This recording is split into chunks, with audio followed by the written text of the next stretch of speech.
ನಮಸ್ಕಾರ ವೀಕ್ಷಕರೇ. ಹೊಸ ವರ್ಷದ ಪ್ರಾರಂಭವು ನಿರ್ಣಯಗಳು, ಗುರಿಗಳು ಮತ್ತು ಭರವಸೆಗಳಿಂದ ತುಂಬಿರುತ್ತದೆ. ಉತ್ತಮ ಅಭ್ಯಾಸಗಳನ್ನು ರೂಪಿಸಿಕೊಳ್ಳೋದ್ರಿಂದ ಹಿಡಿದು ಹೊಸ ಮತ್ತು ಉತ್ತೇಜಕ ವಿಷಯಗಳನ್ನು ಕಲಿಯುವವರೆಗೆ ಪ್ರತಿಯೊಬ್ಬರೂ ಸಕಾರಾತ್ಮಕ ಬದಲಾವಣೆಗಳನ್ನು ಮಾಡಿಕೊಳ್ಳಲು ಪ್ರಯತ್ನಿಸಿರ್ತಾರೆ. ಆದರೆ ಹೊಸ ವರ್ಷದ ಆರಂಭದಲ್ಲಿ ನಿರ್ಣಯದೊಂದಿಗೆ ಅಥವಾ ಇಲ್ಲದೆಯೇ ನಾವೆಲ್ಲರೂ ತಪ್ಪದೇ ಬದಲಾಯಿಸುವ ಮೊದಲ ವಿಷಯ ಯಾವುದು ಎಂದು ನೀವು ಯೋಚಿಸಿರ್ತೀರಾ? ಅದೇ ಕ್ಯಾಲೆಂಡರ್. ಈ ನಮ್ಮ ಕ್ಯಾಲೆಂಡರ್ನಲ್ಲಿ 12 ತಿಂಗಳುಗಳು ಏಕೆ ಇವೆ ಮತ್ತು ಆ ತಿಂಗಳುಗಳ ಹೆಸರುಗಳು ಬರಲು ಕಾರಣವೇನು ಎಂದು ತಿಳಿದುಕೊಳ್ಳೋಣ ಬನ್ನಿ. ನೀವಿನ್ನೂ ನಮ್ಮ ಚಾನೆಲ್ಗೆ ಸಬ್ಸ್ಕ್ರೈಬ್ ಆಗಿಲ್ಲ ಅಂದರೆ ದಯವಿಟ್ಟು ಸಬ್ಸ್ಕ್ರೈಬ್ ಬಟನ್ ಒತ್ತಿ ನಮ್ಮ ವಿಡಿಯೋಸ್ ನೋಟಿಫಿಕೇಷನ್ಗೋಸ್ಕರ ಬೆಲ್ ಐಕಾನ್ ಪ್ರೆಸ್ ಮಾಡಿ. ವೀಕ್ಷಕರೇ, ನಾವೆಲ್ಲ ಇವಾಗ ಅನುಸರಿಸ್ತಿರೋ ಕ್ಯಾಲೆಂಡರ್ ಗ್ರೆಗೋರಿಯನ್ ಕ್ಯಾಲೆಂಡರ್. ಇದು ತನ್ನದೇ ಆದ ಇತಿಹಾಸವನ್ನು ಹೊಂದಿದೆ. ಈ ಕ್ಯಾಲೆಂಡರ್ ಅಂತಾರಾಷ್ಟ್ರೀಯವಾಗಿ ಅನುಸರಿಸುವ ಕ್ಯಾಲೆಂಡರ್ ಮತ್ತು ನಿಮ್ಮ ಡೆಸ್ಕ್ಟಾಪ್ಗಳಲ್ಲಿ ಮತ್ತು ಸೆಲ್ಫೋನ್ಗಳಲ್ಲಿ ನೀವು ನೋಡುವ ಕ್ಯಾಲೆಂಡರ್ ಎಲ್ಲವೂ ಗ್ರೆಗೋರಿಯನ್ ಕ್ಯಾಲೆಂಡರ್ಗಳೇ ಆಗಿವೆ. ಈ ಕ್ಯಾಲೆಂಡರ್ 1582ರಲ್ಲಿ ಹಳೆಯ ಜೂಲಿಯನ್ ಕ್ಯಾಲೆಂಡರನ್ನು ಬದಲಾಯಿಸುತ್ತೆ ಮತ್ತು ಶತಮಾನಗಳಿಂದ ಇದನ್ನು ಪ್ರಪಂಚದಾದ್ಯಂತ ಸಂಸ್ಕೃತಿಗಳು ಮತ್ತು ದೇಶಗಳಲ್ಲಿ ಬಳಸಲಾಗುತ್ತೆ. ಪ್ರಾಚೀನ ಕಾಲದ ಕ್ಯಾಲೆಂಡರ್ಗಳು ಸಾಮಾನ್ಯವಾಗಿ ಚಂದ್ರನ ಸೌರಮಾನವಾಗಿದ್ದು, ಸೌರ ಮತ್ತು ಚಂದ್ರನ ವರ್ಷಗಳನ್ನು ಜೋಡಿಸಲು ಇಂಟರ್ ಕ್ಯಾಲರಿ ತಿಂಗಳುಗಳ ಪರಿಚಯವನ್ನು ಅವಲಂಬಿಸಿರುತ್ತದೆ. ಏನ್ಷಿಯಂಟ್ ರೋಮನ್ ಕ್ಯಾಲೆಂಡರ್ನ ಕಂಡುಹಿಡಿದವರು ರೋಮ್ನ ಮೊದಲನೇ ರಾಜನಾದ ರೋಮಿಲಸ್. ಈ ಕ್ಯಾಲೆಂಡರ್ನಲ್ಲಿ 304 ದಿನಗಳು ಮಾತ್ರ ಇರುತ್ತೆ. 304 ದಿನಗಳನ್ನು ಒಳಗೊಂಡಿರುವ 10 ತಿಂಗಳುಗಳ ಕ್ಯಾಲೆಂಡರ್ ಅದು. ಇನ್ನು ಮಿಕ್ಕಿದ್ದಷ್ಟು ದಿನಗಳನ್ನು ಚಳಿಗಾಲ ಅಂತ ಪರಿಗಣಿಸಿ ಸುಮಾರು 2 ತಿಂಗಳುಗಳಷ್ಟು ದಿನನ ಕ್ಯಾಲೆಂಡರ್ಗೆ ಸೇರಿಸಿರೋದೇ ಇಲ್ಲ. ಆ 10 ತಿಂಗಳುಗಳು ಹೀಗಿವೆ: ಮಾರ್ಷಿಯಸ್, ಏಪ್ರಿಲಿಸ್, ಮಾಯಿಸ್, ಲೂನಿಯಸ್, ಕ್ವಿಂಟಿಲಿಸ್, ಸೆಕ್ಸ್ಟಿಲಿಸ್, ಸೆಪ್ಟೆಂಬರ್, ಅಕ್ಟೋಬರ್, ನವೆಂಬರ್, ಡಿಸೆಂಬರ್. ಇದನ್ನು ಸಮತೋಲನಗೊಳಿಸಲು ರೋಮ್ನ 2ನೇ ರಾಜರಾದ ನ್ಯೂಮಾ ಪೋಪಿಲಸ್ ಅವರು ಮರ್ಸಿಡಿಸ್ ಮತ್ತು ಫೆಬ್ರವರಿ ಅನ್ನೋ 2 ತಿಂಗಳುಗಳನ್ನು ಆ್ಯಡ್ ಮಾಡ್ತಾರೆ. ಈ ತಿಂಗಳುಗಳು ಚಂದ್ರನ ಚಲನೆಯನ್ನು ಆಧರಿಸಿ ಕಾಲವನ್ನು ಅಳೆಯುವ ಒಂದು ಪ್ರಮಾಣ. ಚಂದ್ರನು ಭೂಮಿಯ ಸುತ್ತ ತಿರುಗಲು ಸುಮಾರು 29.53 ದಿನಗಳನ್ನು ತೆಗೆದುಕೊಳ್ಳುತ್ತೆ. ಈ ಆಧಾರದ ಮೇಲೆ ತಿಂಗಳುಗಳಿಗೆ 30 ಅಥವಾ 31 ದಿನಗಳು ಅಂತ ನಿಗದಿಪಡಿಸಲಾಗುತ್ತೆ.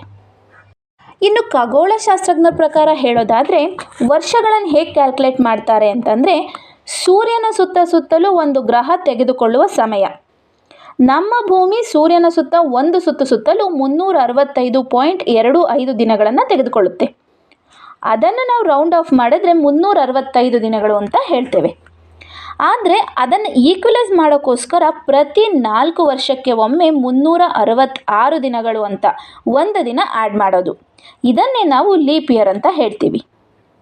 ತಿಂಗಳುಗಳನ್ನು ಹೇಗೆ ಡಿವೈಡ್ ಮಾಡಿದ್ವಿ ಅಂತ ಅಂದರೆ, ಲೂನಾರ್ ಸೈಕಲ್ ಪ್ರಕಾರ ಒಂದು ವರ್ಷಕ್ಕೆ 12 ಲೂನಾರ್ ಸೈಕಲ್ ಇರುತ್ತೆ. ಆದ್ದರಿಂದ ನಮಗೆ 12 ತಿಂಗಳುಗಳಾಗಿರ್ತವೆ. ಇನ್ನು ಈ 12 ತಿಂಗಳುಗಳಿಗೆ ಹೆಸರುಗಳು ಹೇಗೆ ಬಂತು ಅಂತ ನೋಡೋಣ. ಜನವರಿ ವರ್ಷದ ಮೊದಲ ತಿಂಗಳು. ಜನವರಿ ತನ್ನ ಹೆಸರನ್ನು ರೋಮನ್ ದೇವರು ಜಾನಸ್ನಿಂದ ಪಡೆಯುತ್ತದೆ. 2 ಮುಖಗಳನ್ನು ಹೊಂದಿರುವ ಪೌರಾಣಿಕ ದೇವತೆ. ಜಾನಸ್ ಭೂತಕಾಲ ಮತ್ತು ಭವಿಷ್ಯವನ್ನು ಒಂದೇ ಸಮಯದಲ್ಲಿ ನೋಡಲು ಸಾಧ್ಯವಾಗುತ್ತದೆ ಎಂದು ಹೇಳಲಾಗುತ್ತದೆ. ಗೇಟ್ಸ್ ಮತ್ತು ಬಾಗಿಲುಗಳನ್ನು ಸಹ ಸಂಕೇತಿಸುತ್ತದೆ. ಜಾನಸ್ ಹೊಸ ಯುಗ ಅಥವಾ ಸಮಯವನ್ನು ಪ್ರವೇಶಿಸುವ ಸಂಕೇತವೆಂದು ಭಾವಿಸಲಾಗಿದೆ. ಫೆಬ್ರವರಿ ಈ ಹೆಸರಿನ ಮೂಲದ ಬಗ್ಗೆ ಹಲವಾರು ಸಾಧ್ಯತೆಗಳಿವೆ. ಈ ತಿಂಗಳ 15ರಂದು ನಡೆದ ಲುಪರ್ಕಾಲಿಯ ಶುದ್ಧೀಕರಣ ಉತ್ಸವದಲ್ಲಿ ರೋಮನ್ ಪುರೋಹಿತರು ಬಂಜೆ ಮಹಿಳೆಯರನ್ನು ಫಲವತ್ತಾಗಿಸಲು ಫೆಬ್ರುವಾ ಎಂಬ ಮೇಕೆ ಚರ್ಮದಿಂದ ಹೊಡೆಯುತ್ತಿದ್ದರು. ಇದು ಶುದ್ಧೀಕರಣದ ಸಾಧನವಾಗಿತ್ತು. ಫೆಬ್ರೂರೆ ಎಂಬ ಲ್ಯಾಟಿನ್ ಕ್ರಿಯಾಪದವೂ ಇದೆ. ಇದರರ್ಥ ಪ್ರಾಮಾಣಿಕ ಅಥವಾ ಶುದ್ಧಿಗೊಳಿಸು. ಇದಲ್ಲದೆ ಸೌರ ವರ್ಷಕ್ಕೆ ಸಮನಾಗಿ ಕ್ಯಾಲೆಂಡರನ್ನು ಶುದ್ಧೀಕರಿಸುವ ಮಾರ್ಗವಾಗಿ ಫೆಬ್ರವರಿ ಅಂತ್ಯದಲ್ಲಿ ಮರ್ಸಿಡಿಯಸ್ ತಿಂಗಳನ್ನು ಸೇರಿಸುವ ಕ್ರಮವು ತಿಂಗಳ ಹೆಸರಿಗೆ ಮತ್ತೊಂದು ಮೂಲವಾಗಿದೆ. ಮಾರ್ಚ್ ರೋಮನರ ಯುದ್ಧ ದೇವತೆಯಾದ ಮಾರ್ಸ್ನ ಹೆಸರಿನಲ್ಲಿ ಮಾರ್ಚ್ ಎಂದಾಗಿದೆ. ಮಾರ್ಚ್ನ ಆಹ್ಲಾದಕರ ತಿಂಗಳು ವಾಸ್ತವವಾಗಿ ಹಿಂಸಾತ್ಮಕ ರೋಮನ್ ಯುದ್ಧದ ದೇವರು ಮಾರ್ಸ್ನ ಹೆಸರನ್ನು ಇಡಲಾಗಿದೆ. ಮಾರ್ಚ್ನಲ್ಲಿನ ಉತ್ತಮ ಹವಾಮಾನವು ಶತ್ರು ಸಾಮ್ರಾಜ್ಯಗಳೊಂದಿಗೆ ತಮ್ಮ ಯುದ್ಧಗಳನ್ನು ಪುನರಾರಂಭಿಸಲು ಉತ್ತಮ ಸಮಯ ಎಂದು ರೋಮನ್ನರು ನಂಬಿದ್ದರು. ಆದ್ದರಿಂದ ಅದನ್ನು ಅವರ ಯುದ್ಧದ ದೇವರ ಹೆಸರನ್ನು ಇಡಲಾಯಿತು. ಏಪ್ರಿಲ್ ಬಹುಶಃ ಲ್ಯಾಟಿನ್ ಶಬ್ದವಾದ ಎಪಿರರ್ ಎಂಬುದರಿಂದ ಈ ಹೆಸರು ಬಂದಿದೆ. ಎಪಿರರ್ ಅಂದರೆ ಪ್ರಾರಂಭವಾಗುವುದು ಎಂದರ್ಥ. ವಸಂತಕಾಲ ಇದೇ ತಿಂಗಳಲ್ಲಿ ಆರಂಭವಾಗುವುದರಿಂದ ಮರಗಿಡಗಳು ಚಿಗುರುತ್ತವೆ ಮತ್ತು ಹೂ ಬಿಡುತ್ತವೆ. ಆದ್ದರಿಂದ ಏಪ್ರಿಲ್ ಎಂಬ ಹೆಸರು ಬಂದಿದೆ. ಮೇ ರೋಮನ್ ದೇವತೆಯಾದ ಮೈಮಾ ಎನ್ನುವ ಹೆಸರು ಇದಕ್ಕೆ ಇಡಲಾಗಿದೆ. ಮೇ ತಿಂಗಳ ಮೂಲವು ತುಲನಾತ್ಮಕವಾಗಿ ಹೆಚ್ಚು ಸರಳವಾಗಿದೆ. ದಟ್ಟವಾದ ವಸಂತಕಾಲದಲ್ಲಿ ಅರಳಲು ಮತ್ತು ಬೆಳೆಯಲು ಪ್ರಾರಂಭಿಸಿದಾಗ ಭೂಮಿಯು ಅದರ ಎಲ್ಲ ವೈಭವದಲ್ಲಿ ಆಚರಿಸಲು ಮೇ ತಿಂಗಳಿಗೆ ಭೂಮಿಯ ರೋಮನ್ ದೇವತೆಯಾದ ಮೈಯಾದಿಂದ ಅದರ ಹೆಸರು ಬಂದಿದೆ. ಜೂನ್ ಪ್ರಾಚೀನ ರೋಮ್ನಲ್ಲಿ ಬೇಸಿಗೆಯ ಆರಂಭವು ಮದುವೆಯಾಗುವ ಸಮಯವಾಗಿತ್ತು. ಉತ್ತರ ಗೋಳಾರ್ಧದ ಒಂದು ಭಾಗ ರೋಮ್ನಲ್ಲಿ ವರ್ಷದ ಮಧ್ಯಭಾಗದಲ್ಲಿ ದಿನಗಳು ದೀರ್ಘವಾಗಲು ಪ್ರಾರಂಭಿಸುತ್ತವೆ ಮತ್ತು ಈ ಸಮಯದಲ್ಲಿ ಮದುವೆಗಳು ಸೇರಿದಂತೆ ಬಹಳಷ್ಟು ಆಚರಣೆಗಳನ್ನು ಆಯೋಜಿಸಲಾಗುತ್ತೆ. ಇದರ ಸ್ಮರಣಾರ್ಥಕವಾಗಿ ಮದುವೆಯ ರೋಮ್ನ ದೇವತೆ ಜೂನೋ ತನ್ನ ಹೆಸರನ್ನು ಜೂನ್ ತಿಂಗಳಿಗೆ ಕೊಡುತ್ತಾಳೆ. ಜುಲೈ ಜೂಲಿಯಸ್ ಸೀಸರ್ ಇದೇ ತಿಂಗಳಲ್ಲಿ ಹುಟ್ಟಿದ್ದರಿಂದ ಇದಕ್ಕೆ ಆ ಹೆಸರು ಬಂದಿದೆ. ಆಧುನಿಕ ಕ್ಯಾಲೆಂಡರನ್ನು ಅಭಿವೃದ್ಧಿಗೆ ಮಹತ್ತರ ಕೊಡುಗೆ ಸಲ್ಲಿಸಿದವರಲ್ಲಿ ಸೀಸರ್ ಮೊದಲಿಗ. ಆಗಸ್ಟ್ ಇದೇ ತಿಂಗಳಲ್ಲಿ ಅನೇಕ ಯುದ್ಧಗಳನ್ನು ಗೆದ್ದ ದೊರೆ ಆಗಸ್ಟ್ನ ಹೆಸರು ಈ ತಿಂಗಳಿಗೆ ಬಂದಿದೆ. ಸೆಪ್ಟೆಂಬರ್ ಇದು ಲ್ಯಾಟಿನ್ನ ಸೆಪ್ಟಮ್ ಎಂಬ ಶಬ್ದದಿಂದ ಬಂದಿದೆ.